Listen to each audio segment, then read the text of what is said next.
Hello students, in this video we are going to do the project Motion Detection IR Sensor with our BNSS IoT Trainer Kit.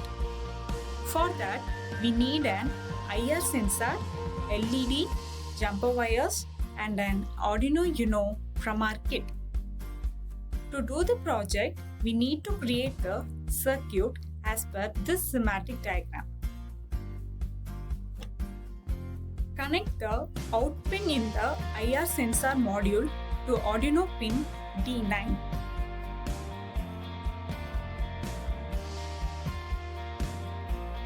Connect the LED pin to Arduino pin D12.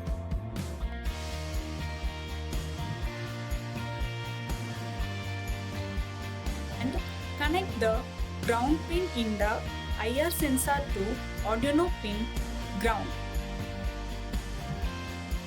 After connecting the circuit, upload the project to the Arduino Uno using Arduino IDE as shown in our previous tutorial video.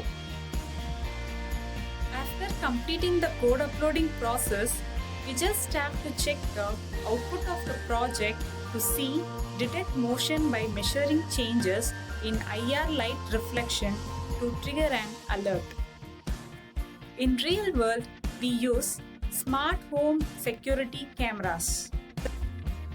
The smart security cameras that notify homeowners of activity when they are not home. Thank you.